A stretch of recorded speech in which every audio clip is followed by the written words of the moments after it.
There will be time for you to read the instructions and questions, and you will have a chance to check your work. All the recordings will be played once only. The test is in 4 sections. At the end of the test, you will be given 10 minutes to transfer your answers to an answer sheet. You're going to hear a conversation between a student and an academic advisor.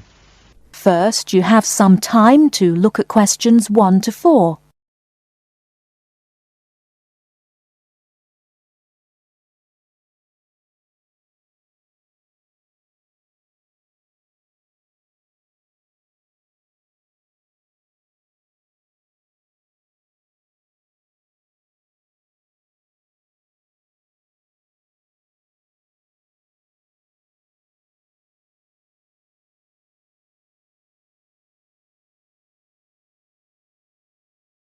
Hello there, you must be Jane. Please come in. My name is Mrs. Dunstan. Hello, Mrs. Dunstan. Pleased to meet you. All right, now, let's see. Now, you're interested in attending university in Canada, is that right? Yes, and I have a lot of questions to ask you. Okay, but before I begin to answer your questions, I need to ask you a few questions first. Now, your major is... Engineering. Mechanical engineering. Right, and where did you graduate? I graduated from the Beijing Institute of Machinery in July 1998. I completed my bachelor's degree. Okay, now, I'm assuming you'll want to continue studying in that field, am I right? Actually, I'd prefer to do an MBA if possible. But if I have no other choice, then I'll continue in mechanical engineering. Okay, now, are you familiar with the requirements for an MBA degree? Yes. Before you hear the rest of the conversation, you have some time to look at questions 5 to 10.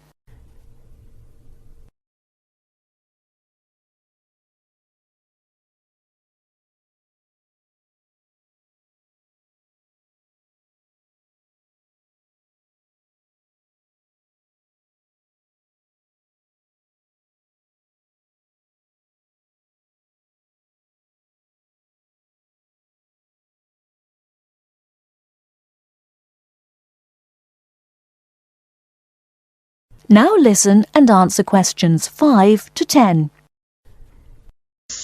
I think I need to do well on the GMAT, and I'll definitely need the TOEFL or IELTS, right?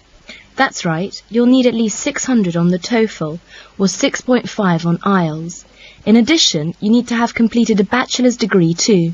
Did you take the GMAT yet? No, but I plan to take it in August. The requirements for a master's degree in engineering are a little different. You'll need to take the GRE and of course the TOEFL or IELTS. I see. And when do I start to apply? The best time to start the application process is in November or December of the year prior to your intended year of study. Application forms are usually available in September or October. Which schools in Canada offer the MBA degree? Of the approximately 50 universities in Canada, 20 offer an MBA. Here's a small booklet summarising Canadian university programmes. You'll find all the information on page 22. Great. Thanks. And how about tuition and scholarships? Tuition for MBA programmes has been steadily increasing. Some universities now charge the full tuition, meaning that there is no government subsidy. Those universities cost about $10,000 per year, and it's a 2-year programme. Other universities are still government subsidised, so the tuition is only about $4,500 per year. In terms of scholarships, usually the top 5 students entering the MBA programme are given a generous scholarship. All other students have to pay the full fees. International students have to pay the full tuition, that's $10,000 per year. Oh, is it very difficult to get into an MBA programme? Yes, in fact, the competition is very strong. MBA graduates have a pretty easy time finding a job, so many students are eager to do the programme thinking it will guarantee them success in their careers. Well, it sure does sound like an excellent way to start a promising future. What is the school year like? Classes begin in September each year and finish before Christmas. They resume after New Year and finish at the end of April. And after April? Why, that's your summer holiday. Sounds great. I want to thank you, Mrs. Dustin, for all your help. I really do appreciate it. You're very welcome, and if you have any other questions, please feel free to contact me. You know my number, right? I sure do. Thanks very much. Goodbye. That is the end of part 1. You now have half a minute to check your answers.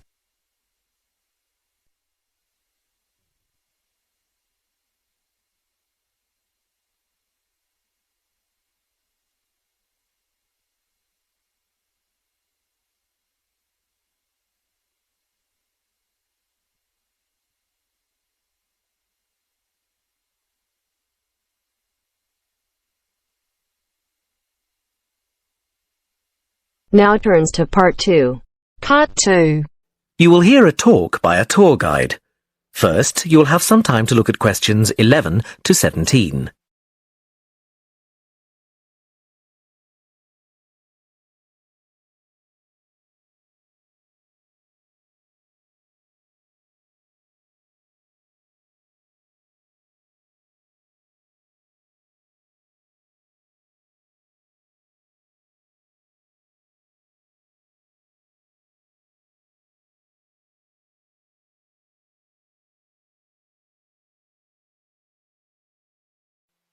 Now listen carefully and answer questions 11 to 17. Welcome to San Fernando City Tours. I'm Mark, your tour guide. We have a lot to see in 3 hours, so make sure you're comfortable. We'll be traveling into the historical district first, and then into the town center. After that, it's out to the harbor, and we'll finish up at the lighthouse, just past the harbor. That will take us up to midday, and after that, you're free to do what you want. At the lighthouse, you'll have a chance to visit the tea room and take photographs of the magnificent coastline. Now, as we have only 3 hours, we won't be able to take you around the shopping district, but we think you'd prefer to look around the shops there in your own time anyway. San Fernando has some well-known tourist attractions, the lighthouse, for example, and the National Library. However, the little-known military museum is not to be missed. Be sure to visit before you leave. Now, there's a lot to do in San Fernando. Indeed, there really is something for everyone. For those who love the water, I can recommend a trip on the Seafarer, one of the most famous boats on the San Fernando River. It does an evening trip with a 3-course meal included. It's great fun for everyone, but especially for young people in their teens or 20s. After 9, there's a disco on the boat, and it gets really lively.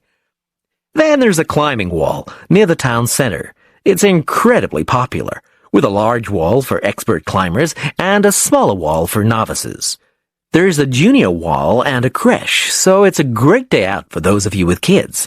And if you like walking, there's some great walking tours. The City Sights tour is highly recommended, as is the walking tour by the coast. But that one's only for the fit, not really suitable for children or the elderly. For more mature people, or those less able to get around, I would suggest a tour around the vineyards. It can be done in the luxury of a coach, and it's a wonderful way to explore the region's wines. Before you hear the rest of the talk, you have some time to look at questions 18 to 20.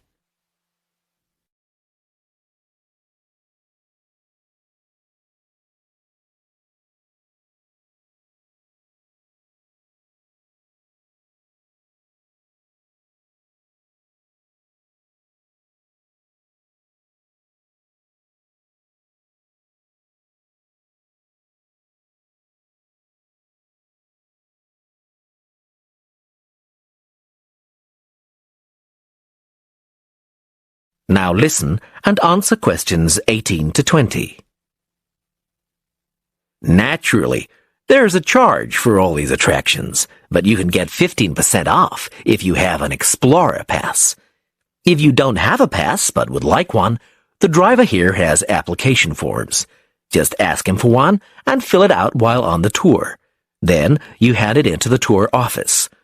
Normally, it costs $10, but this year, it's just $7. When you hand it in, you'll get your picture taken for the card on the spot, and then your card is ready to use. Remember to show it whenever you pay for anything. The discounts apply not just to tourist attractions, but some bars and restaurants. Basically, everywhere you see a red Explorer symbol. Ah, we're coming up to the historical district now. If you'd like to look at... That is the end of part 2. You now have half a minute to check your answers.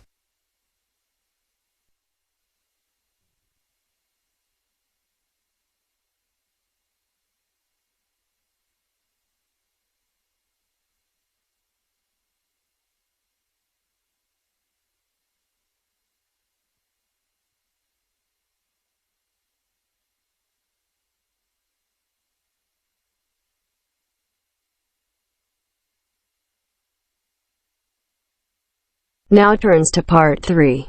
Part 3. You will hear two friends discussing what to study at Mitchford University. First, you have some time to look at questions 21 to 27.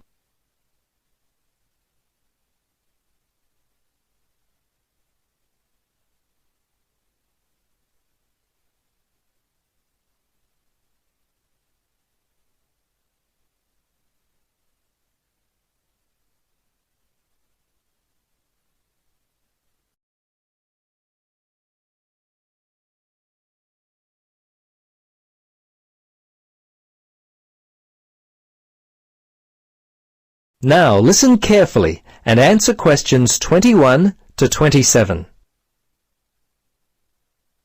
Hello, Gloria. Hi, Paul. I just heard that you're studying psychology this year. At the moment, that's true, but to be honest, I'm not sure exactly what to study. You're in your third year at university. Do you have any advice for me? Well, it's a difficult question for me to answer, but I do have some ideas, based upon my personal experience, that may be of help. Anything would be helpful at this point. I'm feeling a little worried about what I should do. Well, there are a few things that I would recommend. Firstly, ask yourself, what do you really enjoy studying? For example, maths, English, science? This will help you decide what course you should do. The university handbook lists all the courses available. You should take some time to look at it. A couple of my friends spoke with recent graduates of courses which took up a lot of time. Another thing which took a lot of time was an interview at the Dean of Academic Affairs office. They're always so busy there. Unless you've got a lot of time, I wouldn't bother with either of those ideas. Okay. Gloria, I understand there are some excellent publications that I can look at which will help answer my questions. But the trouble is, I'm having a real hard time locating them. Do you know where I might be able to go? Yes, I encountered this very same problem when I was deciding on what to study. I managed to locate a few excellent books that really helped me to decide what was best for me. Now, some of the details will be a little inaccurate. That's no problem. If you could just remember the titles, I'll be able to look them up at the university library. Now, let me just get my pen. Okay, ready? All right. The first book I found was What Should I Do? It was written by Paul Smith, and I believe it was published in 2000 by Smith Brothers. I think this was the best book I read, although Judy Newton's Choosing University Courses was also an excellent help for me. Can you remember what year that one was published? Let me see. Most of the books I read were published around the same year, 2000, I think. I can't remember who published it. I think it was Printers Limited. You'll have to check that one out yourself. No problem. This is just what I've been looking for. Anything else you could recommend? Yes, there was one other book which I remember because my cousin works for the publishers Brown and Tate. He started there in 2002. Anyway, the book's called Surviving University and was written by Julie White. It's an excellent book which came out in 2004. I certainly recommend it. Before you hear the rest of the conversation, you have some time to look at questions 28 to 30.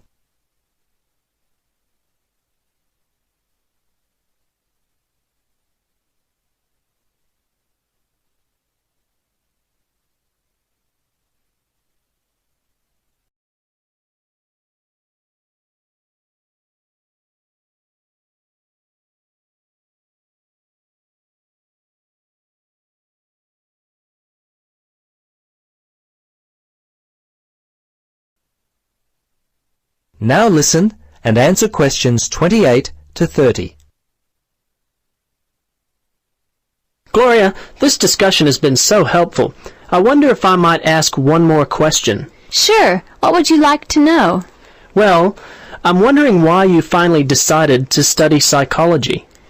Well, what helped me to decide was my interest in working with people. I think that's what you've got to really decide in your own mind. Do people give you energy or do they drain you of energy? I asked my friends what they thought of my idea, and most of them thought it was a good choice. Yeah, you know, I think my parents or family members who know me well would be a good place to start.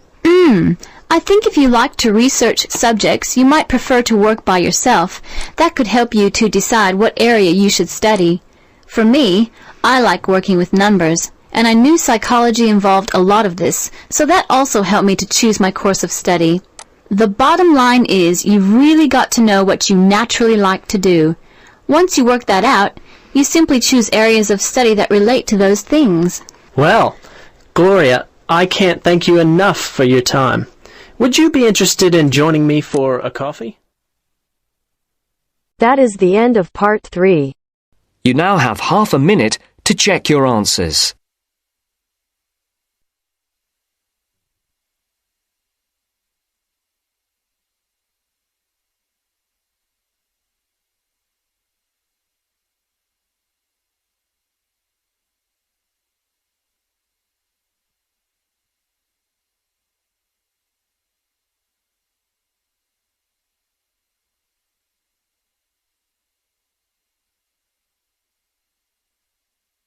Now turns to part 4. Part 4. First, you have some time to look at questions 31 to 40.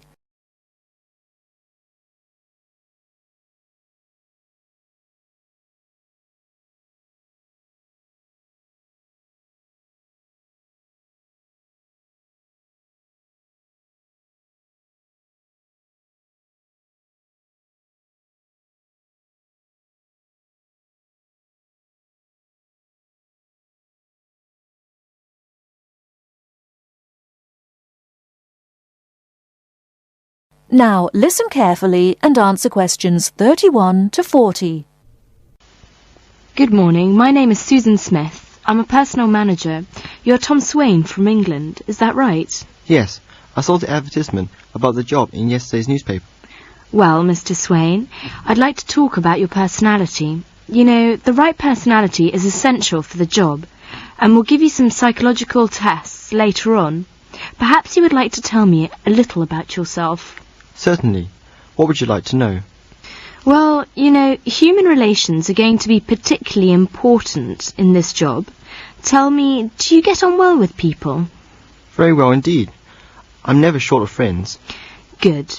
Sometimes, though, you may have to be very tough. For example, you may have to sack someone. Would you say that you're capable of being really hard? If something has to be done, I'll do it. You studied management sciences in the UK, didn't you? By the way, what type of degree did you get? A first class. And then you did a master's degree in America. Tell me, what was the title of your thesis? My thesis? Organisational Factors in Successful Exporting. Tell me, how many foreign languages do you speak? 3. French, Spanish and some Arabic. Oh, I've started learning Japanese. You'll have to work abroad a lot, and that can be very frustrating sometimes. Would you say that you're a patient person? Yes, and I would say that I'm a very patient person. I've never seen the point in losing one's temper. It's very good. Can you keep a secret? A lot of the information you'll be dealing with will be classified. It will be quite safe with me. And then you'll have a lot of reports to write. Often under pressure. Do you think you can write for a deadline? I usually get things finished on time. The pressure often helps. Oh, and have you got a good memory? That's essential. I'm very good at remembering names and conversations, and I'm fairly good at facts and figures, but I can't remember places. Do you... That is the end of part 4. You now have half a minute to check your answers.